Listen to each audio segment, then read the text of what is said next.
The global gathering for educators and institutions is here. Anthology Together is where inspiration, connection, networking, and EdTech insight and innovation intersect into the premier event destination for the global education community. Registration is open. Go to anthologytogether.com. 3 higher ed authors, 100 plus college and university presidents, dozens of actionable insights for academic leaders. Commencement, the beginning of a new era in higher education, is now available on Amazon.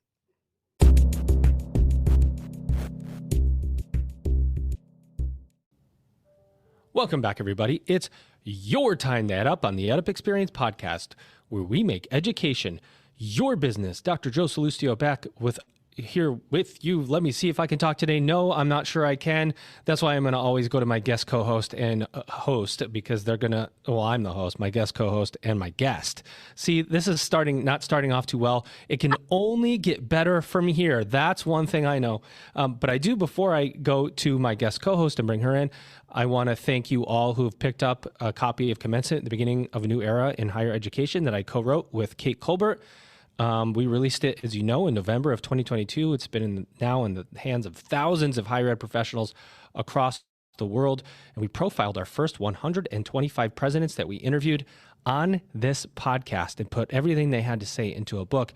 And I have one of those presidents here with me today who is in the book, and we had to send her a book and mark all the pages where she said great things.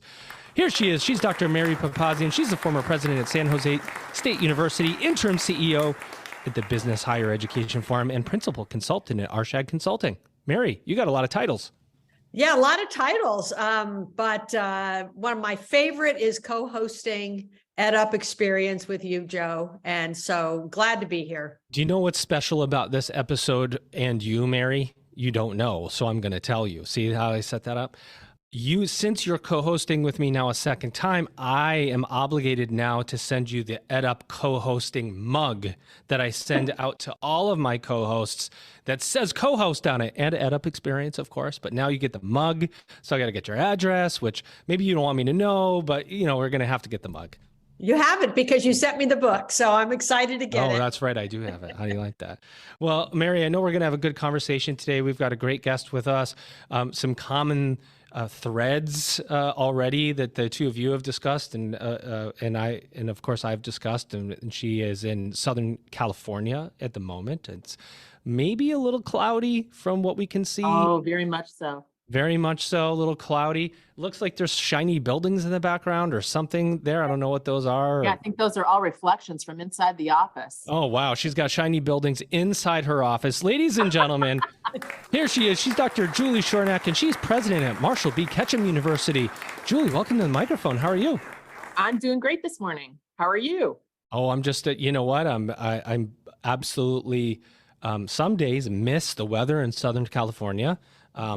Some days don't miss the traffic, right. But I was there during 2 COVID years, so you could get around anywhere if you wanted to go somewhere. Those were the good times. Well, I don't want to say they were good times, but they're different times, let's say, yes. At least for the traffic. How are you? How is it going at Marshall B. Ketchum University? Talk to us about what you do and how you do it. Okay, well, it's great right now. We just had commencement last Friday, and so that always feels like a huge relief. If you hear a little bit of cheering in the background, Cal State Fullerton is directly across the street from us, and they're going through commencement today. So you might hear some celebratory background noise. Excellent. But let's talk about here. So Yeah. I've been at the university for 37 years in a variety of different roles. Started out as faculty in the optometry program. Had some responsibility to look over our students going through their clinical education, became the chief of staff, and then most recently, just July of last year, had the privilege of being appointed to the president of the university. So I've been here for a long time and seen a lot of change. And in the last 10 years, we're celebrating our 10-year anniversary of the establishment of the university, because over 100 years ago, we started out as just a single discipline. We did optometry school. We were just the Southern California College of Optometry. And then about 10 years ago, we started on this journey of adding additional healthcare programs and educating other professions. We added on physician assistant, and we also added on a college of pharmacy. So it's been an exciting 37 years, but an especially exciting last 10 years when we brought other disciplines onto this university. Wow. I have to say, out of all of the things that you said, the most impressive is that you've been there for 37 years. And let me tell you why I say that. It's not like Southern California is devoid of other institutions. No. It is institutional. There are so many community colleges, the Cal State system, private colleges, for-profit colleges. You probably had a million opportunities to move to other institutions through that 37 years, but you stayed.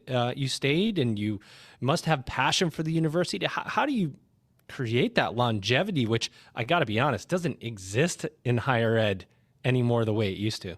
Well, I feel really fortunate because there's so many aspects to what I've done here at the university. So even when I first came on, I was hired over in cornea and contact lens as a clinician and to teach laboratories and lectures. So I started out as an educator, but even in healthcare education, when you're hired as an educator, you're also a clinician. So there's no day, and probably everybody in education can say this, there's no day that's like any other day. Every day is different. Every day is unique. Every student presents as unique. Every patient presents as unique. And then the university has given me tremendous opportunity to be in different positions. So it was easy. I say that today, right? I say it's easy. It was easy to stay for 37 years because there was always something else to do. And there was always a bigger project. So it was easy for me to stay. And I feel fortunate. I was always rewarded at the university. I would mouth off about the problems that needed to be addressed. And I was fortunate enough for the leadership to say, fine, you've got a better idea. Why don't you go ahead and do that? So I feel very lucky that I was rewarded in that fashion. All right. Well, that was impressive. Yeah, we like that's so it's so impressive. And what's really impressive is all that time and all that investment that you made at the university. Now you step into the role of president, and I don't know, how do you ready yourself for that change? Was it easy because you'd been there so long and just go, you know what, I'm going to step over here and do this job? Did you have to mentally prepare? Are you still mentally preparing? Yeah, talk to me. I think it's a little bit of both. There was something very unique about the experience I had as chief of staff that allowed me to come alongside the president on a lot of key decision making. Additionally, as chief of staff, it gave me an increased sensitivity for all those support services that run across the university, the library and IT and safety and security and marketing communication. So it's the backbone of the university. That was extraordinarily helpful and really helped to round out who the university is. I would tell you, that being said, there's still surprises every day at what goes on in the president's office. Every day. It's like, I don't even know. I have no context there. So I'm fortunate that the previous president, we're still in communication. In fact, he was the one I was talking to just before I got on with you, to ask for perspective and history and legacy and protocol. When you're not sitting in the president's office, you may or may not be paying attention with everything you have in you. So it's nice to be able to fall back on that previous resource, to ask what historically has been done. Am I going to hang with that, or am I going to go a different way? Somebody that I know that has never changed any protocols or policies is my guest co-host, Mary Babazian. Mary, that's not true, is it? Oh my goodness. I couldn't agree with you more, Julie. And that is what makes these jobs so interesting, actually, is that there are new things to do every day, but you're right. There's always a mixed bag because people who knew you from the early days, they have certain expectations of what you'll do or how you'll be or what their relationship with you is, and trying to move from those personal relationships in many cases to that professional responsibility at the president's level is always a transition. And it's easier for you. They don't get it really, but you understand it because you're in the seat. But I wanted to ask you, if you don't mind, I'm really fascinated by your university, particularly the single focus as optometry for so many years, and then the addition of some new programs and, physician's assistant, which is growing in popularity as the healthcare needs, particularly in the primary areas, but in all areas are really impacting all of us. So tell me a little bit, since you've been there and your perspective, what led to some of those changes, and what did that mean, and how did you have to actually manage that change of scope, mission, et cetera? So it's been a super interesting journey and a case study in change management for sure. When the previous president was here for 14 years, when he came on, the board of trustees said to him, take this program to the next level. And it was just as vague as that. So that's lovely if you're the president, because now you can kind of create your own universe. So he really felt that, for a couple of reasons, he really felt like the future of a single discipline, small private institution could be could be rough, could be really rough. So it's like that old adage about diversify. So we looked at other healthcare programs we were very purposeful about what we selected, that would be good partners and collaborators on this campus.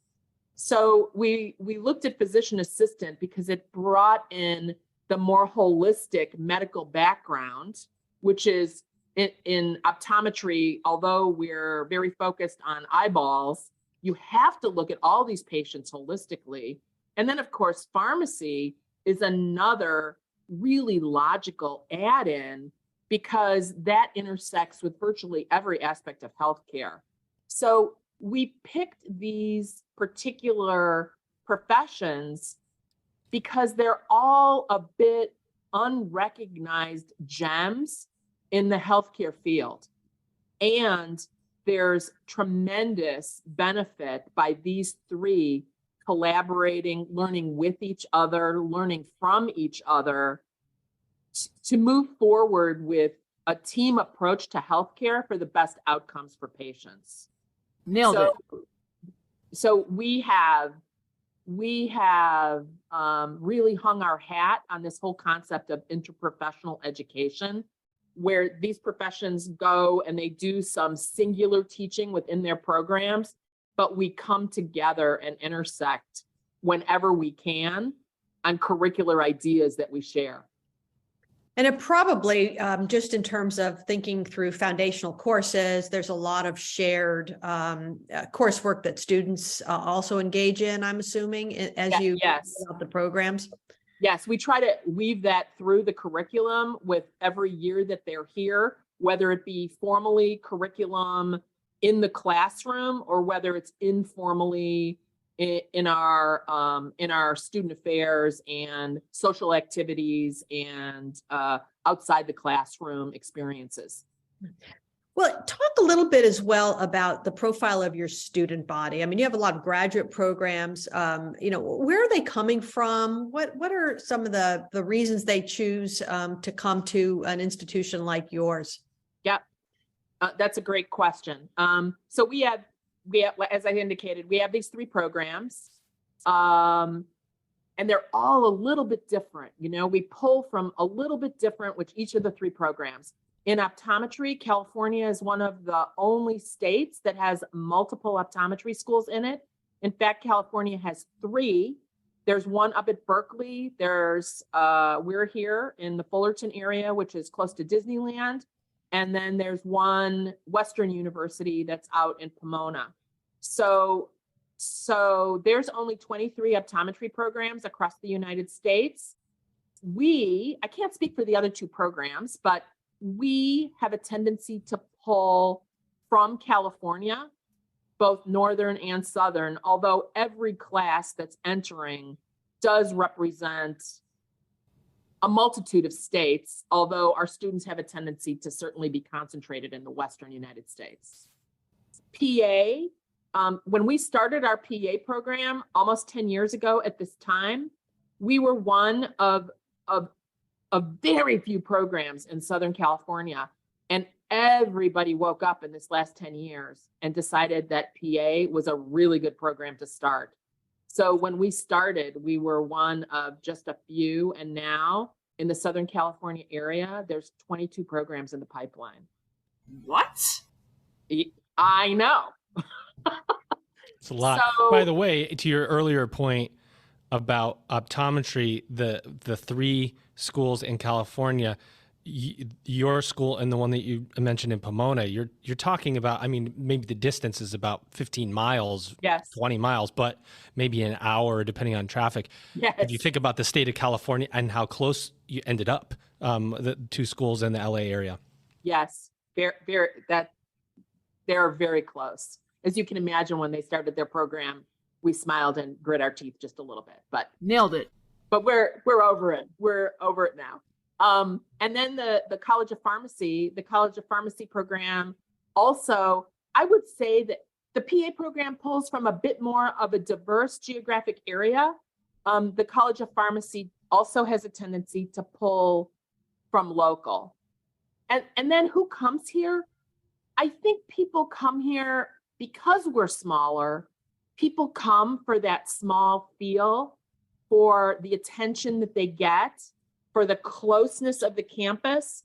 I mean, you here on this campus, you can maybe, I was going to say throw a rock from one end to the next, but it might take 3 throws to get from one end to the next. But there's a certain intimacy that speaks to some students. Some students are going to love to go to a big monster program, and some are going to, the spirit of a smaller, more family-oriented program is going to speak to them. And we always say that when we speak to our admissions people, as much as us selecting them for admissions, they have to select us. It's got to feel like this is home. And so that kind of gets to why somebody would choose these programs. We do hang our hat on interprofessional. A lot of programs are moving in that direction. And so by showing anyone who's interested in our programs what that means here on this campus, that might speak to people too and get them interested in coming to this particular program. And that's really interesting. And certainly the optometry side of things is a very old program. You've been around since the 19th Over 100 years. Yeah, over 100 years. We have to go 2 centuries back. And so Yes. it's a really, it has a deep reputation that way. I mean, many graduates, many alums, Yes. all over. And so I'm sure there's a lot of support for you, but I'm still thinking about the 10-year change Yes. because, to move from a single focus to even 2 programs like pharmacy and PA, I mean, they're both really robust and I think high need programs. So there's a Yes. great logic to that. But there's a lot of churn right now in healthcare. I mean, we talk about higher ed, but I would imagine that intersection between healthcare and higher ed is a really interesting space. And thinking forward, now that you're in the presidency, right? I mean, one of the first things people ask is, so what's your vision for the future? And if they've gone through this 10-year disruption, which is really what it is for them, how do you anticipate, the next few years? Do you think you'll settle into this rhythm for a while? And then perhaps think about opportunities in the future, or what's your vision that way and your strategy for achieving it? Yeah, so there's a couple things that are on my list. I think we will continue to look at additional programs, quite honestly. I think that the vitality of bringing other disciplines on this campus it energizes everybody. that has to be done very thoughtfully. We need to do our due diligence to not get into programs that have any kind of compromised applicant pool. That's definitely a concern. We all know in higher education that there's that enrollment cliff that's ahead of us. Well, that enrollment cliff is going to translate to us 3 to 4 years later. So we are very aware of those pipeline issues. And one of the things that I've definitely turned to quickly in sitting in this seat and sitting in the presidency is to really double down on our enrollment and admissions efforts to make sure, being a small school, we really have to pound the pavement so that people recognize who we are. You know, if you're USC, if you're UCI, you've got cachet, there's a lot of recognition. We have to work a little harder to have our proof of concept and to tell people what the advantages are of coming to an institution like this. So admissions has my full attention, and what programs have the opportunity for us to bring into the fold. I don't want to just bring programs on to bring programs on. It's got to make sense from a collaborative partnership. It's got to make sense from an applicant pool and a need in the larger healthcare system. So we're engaging in all of that research and investigation at this time. Julie, can you take a step back on what you were talking about? Because pounding the pavement, and we're talking about differentiation. You're getting into the whole differentiation conversation. For those that haven't been to or aren't familiar with Southern California, there are a ton of schools, and really California in general. There's a ton of schools. I mean, not right up the road. And I came from Southern Cal myself. There's a little town called Claremont where there's 7 schools, couple graduate, couple undergraduate, all within like a 3-mile radius. Yes. It's insane. So how do you differentiate amidst, when you talk about pounding the pavement, that's a metaphor for differentiation, but how do you differentiate versus a, USC or versus Cal State Fullerton or versus Pomona College? I mean, I'm giving examples because not all may be relevant, but that must be top of mind all the time to go, but we have to tell people, how do you do that? Yes. Yeah. And I think, we work really hard on consistent messaging within our program. So we tell the same story over and over and over again, but we are very definitely, our strength is in our clinical experiences for all these students and the relationships we have. You're making clinicians in all 3 of these programs. You are making clinicians. So the experiences that they receive when they're in school are critical to what the outcome is. And then very tangibly, what we do on our board scores in all 3 of those programs are also something that we can point to say, hey, they've gone through these great clinical experiences. They've had these laboratory and lecture experiences. Can they deliver at the back end? And so we're very sensitive to how our students perform on standardized testing at the end of their journey through the education as well. And then, as indicated before, for some individuals, not everybody, but for some individuals, the smallness and feel of this campus and this experience differentiates us. We're not USC, and we're grateful for it. We can be nimble and flexible in the things that we do with curriculum, with activities, with collaborations and relationships that sometimes you can't do when you're this big 800-pound gorilla. We're maybe a 200-pound gorilla. Amazing. Their premier EdTech event is right around the corner. Epic. Anthology Together is the destination for visionaries, educators, and learners ready to unleash the power of education technology. EdUp will be on site for the thought-provoking keynotes, peer-driven discussions, and unparalleled networking opportunities. We guarantee you will leave inspired and connected. You don't want to miss it. Book your tickets to Nashville for AT23, July 17th to July 20th. Register today at anthologytogether.com. You know that the world of higher education is experiencing evolutions and revolutions. You want to be part of the progress. Commencement, the beginning of a new era in higher education with insights from more than 100 college and university presidents, will show you how. Get your copy of Commencement, the beginning of a new era in higher education now on Amazon right away. We think you're going to love it. It's Amazing. Yeah, and when I think about Cal State Fullerton right next door at 40,000 plus, I mean, it's the scale is really different. But Yes. I wanted to focus a little on this clinical side, if I can, because Sure. I agree with you. I mean, students are going to want to see the clinical experience and the cost and the pass rate, because they're looking Yes. at the ROI. They want to know that the investment they make, particularly on the private side, is going to set them up for success, and they'll have a good job on the other side. So, Yes. really, that's the best selling point. But we've just been through, COVID, and that certainly was, an interesting time for people in the clinical areas. Yes. Talk a little bit about how you, how that affected you. I mean, how did you prepare for that? I mean, you couldn't prepare exactly, but Right. but how did you respond to it? And what has that done on the other side now in terms of how it changed perhaps the way that you think about the work that you do? Yeah, that's a great question, because man, the pandemic just, it will never be the same, right? Everything's forever changed. Employment's True. changed, students are changed, classrooms changed. So when we went into the pandemic, it does, as you indicated, being a clinician, holy moly, that really puts a wrench in the works. So when we closed down, we went virtual. We were very fortunate in that we had some lecture capture technology here that allowed us to do remote pretty much instantaneously. So we closed on March 17th of 2020.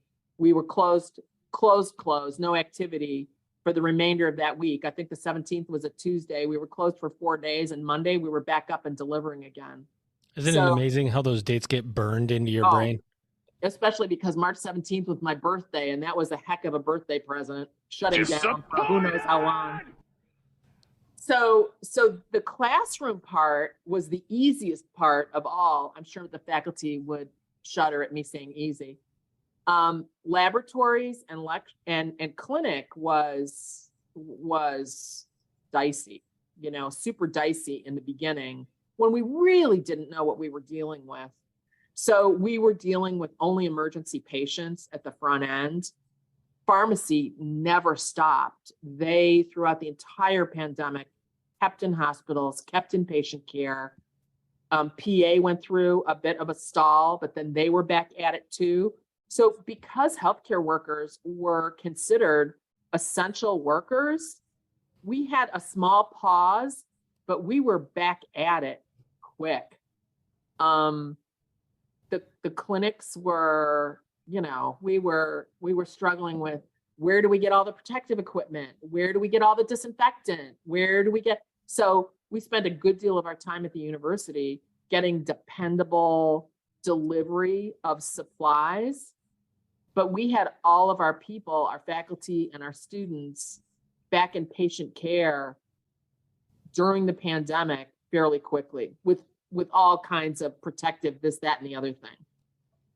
And all kinds of accommodations and barriers. And I mean, the people that went through that, some of the people that went through that just graduated on Friday. And it's, they're a little PTSD by the whole experience. By the way, you couldn't get toilet paper in Southern Cal. Not to make a joke, but couldn't get it.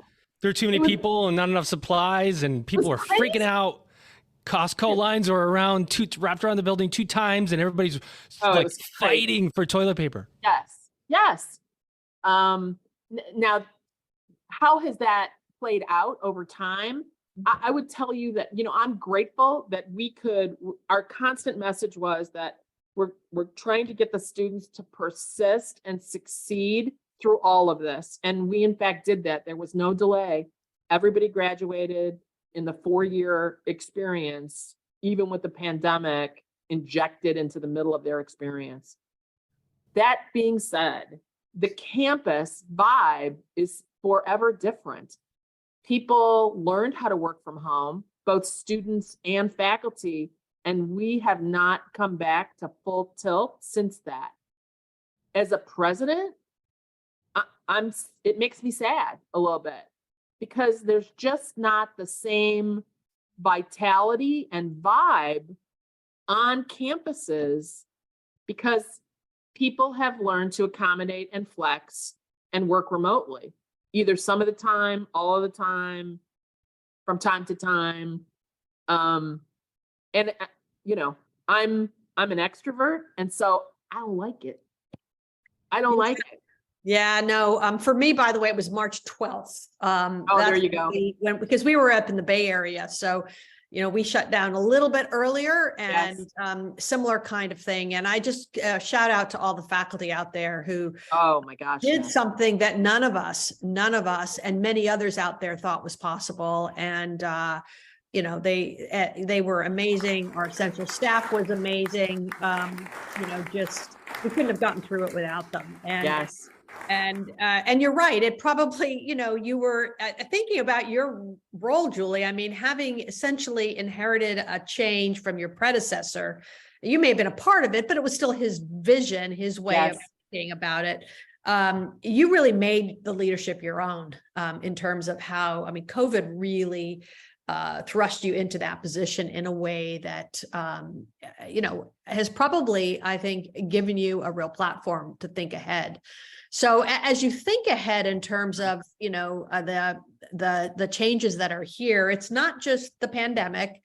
It's also, you know, the technology, and technology we know is impacting all sectors, and healthcare is one of those sectors that is right at the forefront. And now I'm thinking about AI, and I'm thinking about pharmacy, right? Yes.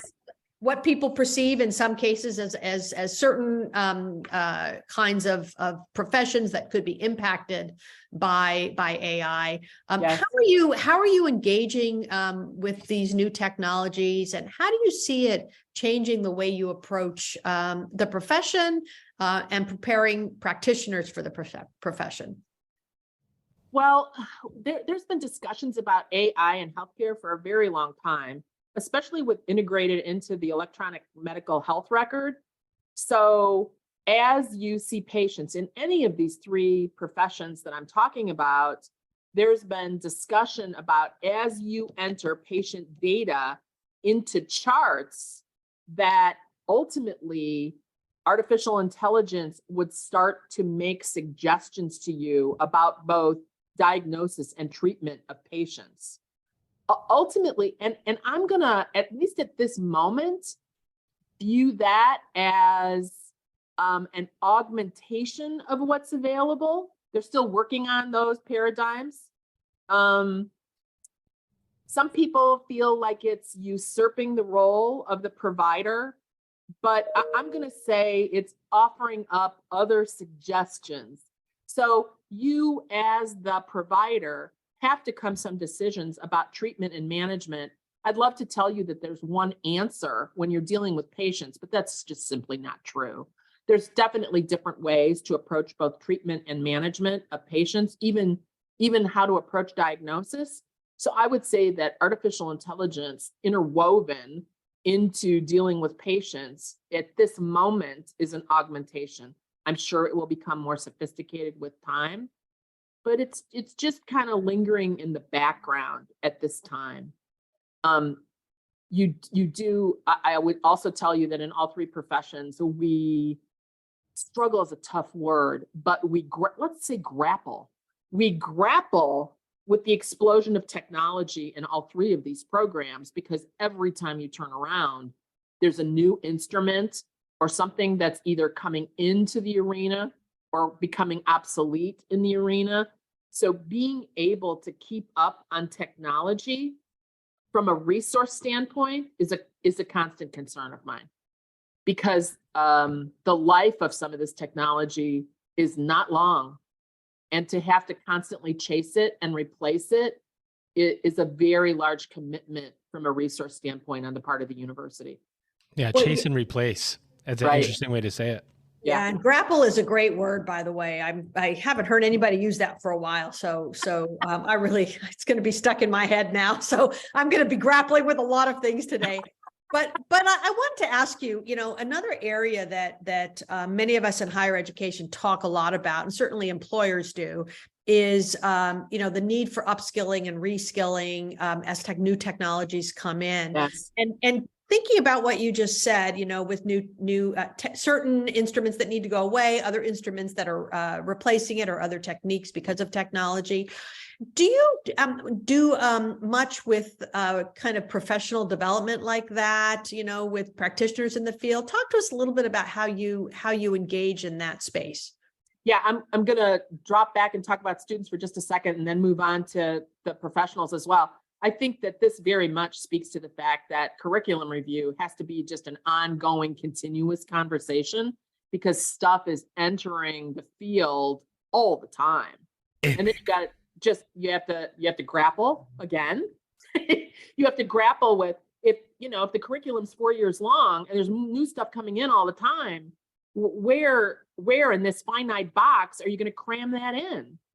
So that is a constant battle on the student side. On the professional side, with all three of these professions, we feel at the university that we have an obligation to look outward to already practicing providers and update them as well. So we have a commitment to continuing education, to bringing people, to doing it either virtually or bringing people on campus, not only to give them just flat content where you sit in a lecture hall and have it passively wash over you, but we also have a commitment to do laboratories with existing providers to show them or provide them or demonstrate and teach any of the new technologies or new procedures that might enter into the professions.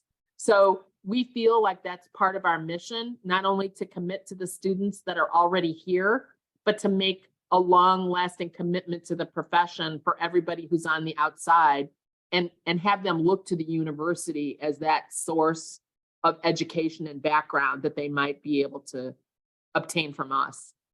And that's, I can readily see that, because it's changing so much, and it's part of really what our obligation as institutions has to be. And I'm saying this in front of Joe, who's an enrollment guy, but when we talk enrollment, we tend to talk in pretty traditional terms, the classic 18 to 22-year-olds, then the classic right out of, undergrad into a graduate or professional program, and that's sort of it. But in fact, universities care about it because of the need to, provide the right resources from faculty to staff, and of course the financials that come in to support all the programs. But if we take a bigger view, right, not over the 3 million traditional students, but the 80 million with some college, no degree, and the many more millions who are practicing in our various disciplines, suddenly the whole arena looks different. Yes. And traditional higher ed's not very good at thinking about that, though I think that's starting to crack a little bit. But hearing professional programs like yours focused on this sort of thing, it really creates a future sustainability for you, it seems to me. Yes. And I would say the vast majority of the people who come to all three of our programs are what you would count as traditional students in a healthcare graduate program. They fall into that same age demographic. However, in all three of the programs, we have a handful or more of individuals who have gone out, sought their fortune, decided that whatever their primary selection was on what they thought they were going to do professionally, changed their minds, and they dropped back into healthcare. Let me ask a follow-up to that, because you talked to demographic cliff, and since we're talking enrollment, you had me thinking here, because when you talk demographic cliff, that does not include the number of students that decide not to enter higher education because someone has convinced them that education doesn't have value, a traditional education or traditional degree doesn't have value. Maybe these are potential STEM students that are going to be medical students that go, I don't know, I'll take a Google cert because my uncle's cousin said that I shouldn't get a degree. Is that included in your planning where you go, or are you insulated from the whole college degree doesn't have value conversation because you got to have one in these, clinical programs? Yeah, I wouldn't say that we're isolated. I would say we're highly dependent, quite honestly. So when we classically at this institution, I can't speak for other institutions, at this institution, we have been really good at bringing people along who have already decided that they want one of these professions. What we haven't been good at is talking to people earlier in the pipeline to talk to them about the value of a STEM education and what these professions can mean to them in the long run. So we need to talk to kids in high school and then obviously in undergrad. We need to talk to all the chemistry majors and the biology majors and even folks that aren't in a science background that might have a healthcare leaning. We need to talk about all those people, about what these professions mean, how that can manifest in their professional lives. Often our undergrads and then of course our high school students, they have a sliver of what it is to be in one of these professions, but they sure don't have big picture. So taking the time to describe, look, here's the whole scope of everything that you can get involved in if you're one of these professions, I think would have a lot of influence, more than, Uncle Joe at the picnic who tells them, hey, you could be an auto mechanic and make a good living. Yeah, it's a very dangerous conversation, Mary. I know you're going to, this is dangerous positioning that we've taken in society, in the public, to say a college degree doesn't have value. Perhaps components of it need to be rethought, but the structure to get somebody in a career, particularly in one of the careers that you're offering, takes that structure. You have to have that structure. Yes. So for dissuading people from entering that structure, whether you agree with the structure or not, what's the output? Less optometrists, less physician assistants, less pharmacists, and then where are you going for health? Your AI? I mean, what's the, Mary, I know you're passionate about this. Yeah, no, I think this is a really important conversation, actually. And thinking about, particularly with first-gen students from market-first communities, where they may not have the network of professionals to draw on, to speak to, but they have tremendous talent. They want to have an impact. They want to have a career that they can be proud of and that's meaningful to them. But there's all of these barriers we put in their place. And so having them understand what that looks like, and so they can chart that path for them, and thinking about ways even that you can bring some of these students and match them in different ways with some of your current students, with faculty and like, probably I think would be great for them, because if they can't envision it, they can't figure out how to do the hard things that get them through the process. And then on our side, in traditional higher ed, we've got to do a lot better at lowering the barriers. We have to no longer be proud of DFWs and, that old model of, look to the left, look to the right, right? I think they use that for law school. They use it for medical school, biology, but, you still need the biology, you still need the chemistry, you still need the physics, you still need the math. And so how do we think pedagogically, to engage these students so that they can see the connections and see the path. And I would tell you that historically, I think I'm being fair here. If I'm not, I'm going to say it anyway. You can do whatever you want here on the EdUp Experience podcast. I think in the past, we've been very kind of elitist about the students that have been in our programs. And we've said, hey, you were super competitive in your undergraduate. You killed your grades. You did well on entrance examinations. Now you're entering our program and you just need to buckle down and suck it up. Mm-hmm. And so if people have stumbled, we've been like, oh, well, you weren't trying hard enough. I think the attention most assuredly has to circle back around, and we have to spend more time in talking about effective retention. Because the students, especially now, the students who have gone through the pandemic, they're bruised. They're not the same. And we're having to just provide more support services and pay more attention to effective retention strategies.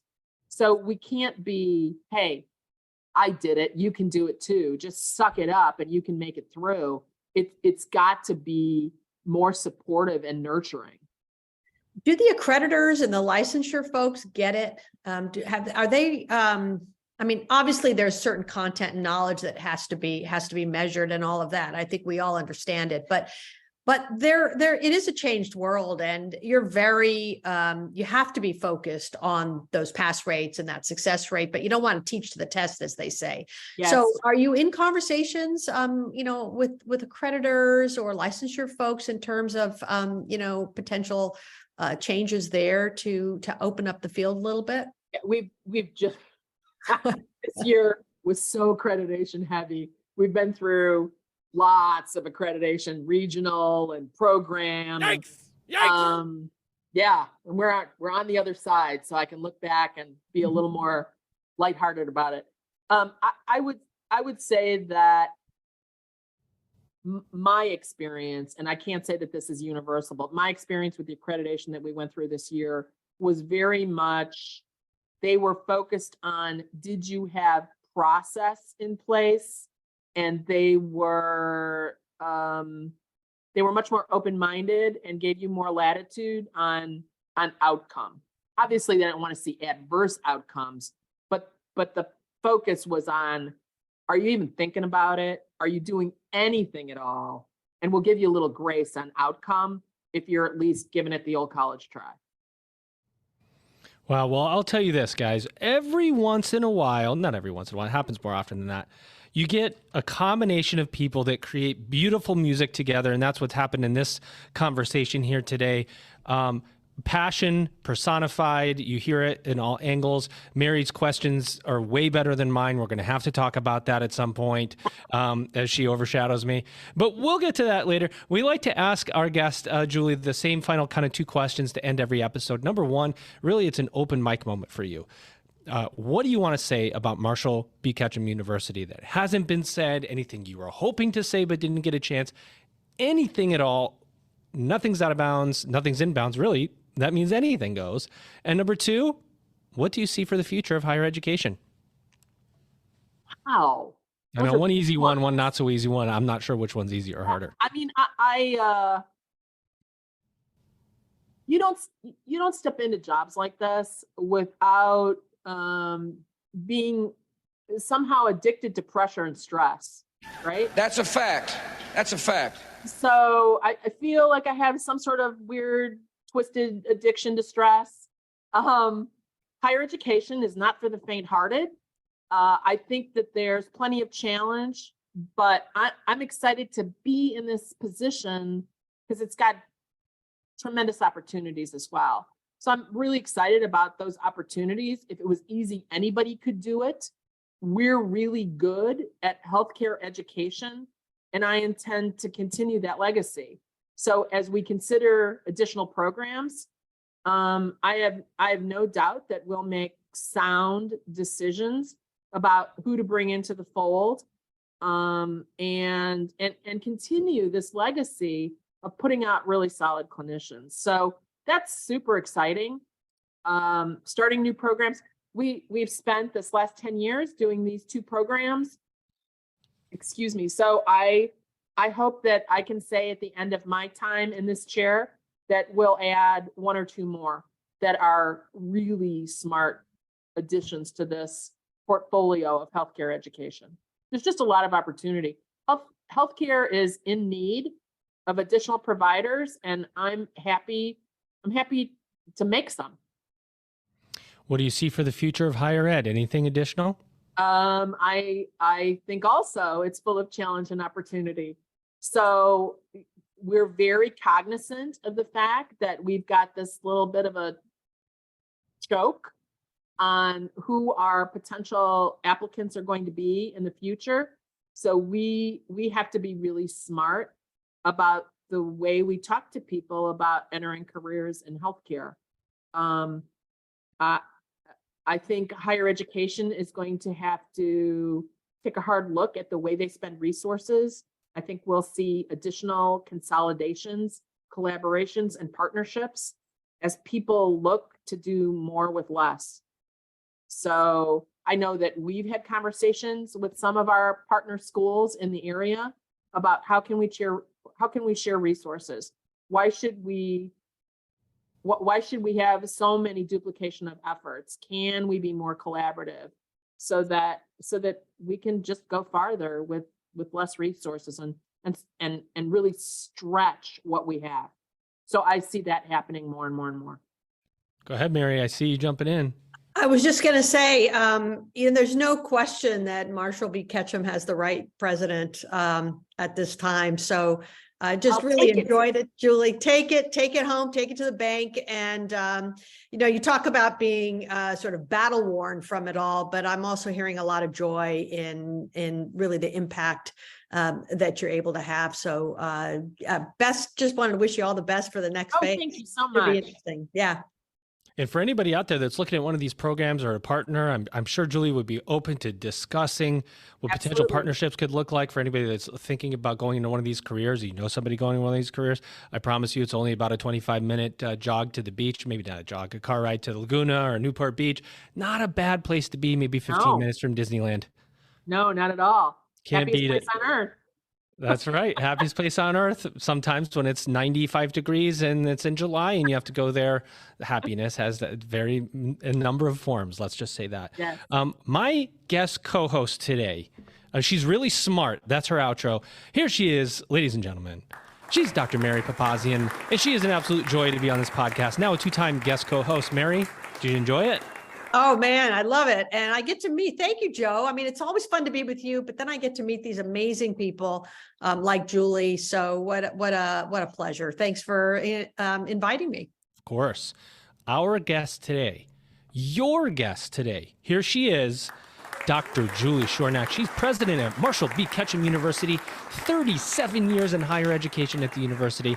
Julie, we hope you had a good time on the podcast today. I did, and I am semi-confident that I didn't say anything that's going to embarrass me in perpetuity. We are also semi-confident in that. With that, ladies and gentlemen, you know what you've done. You've just EdUp'd. Now, what can you expect at AT23? That's Anthology Together 2023. Well, expect to look into the future, expand your network, and explore solutions with experts. You're going to hear from industry thought leaders. You're going to connect with countless opportunities and people representing different institutions across the globe. You might even get to test out some new tech and help drive future anthology technology. That's right, Anthology Together. Registration is open at anthologytogether.com. It's time to Level up. The beginning of a new era in higher education begins with you. Order your copy of Commencement, The Beginning of a New Era in Higher Education by Kate Colbert, Dr. Joe Salustio, with contributions by Elvin Freitas.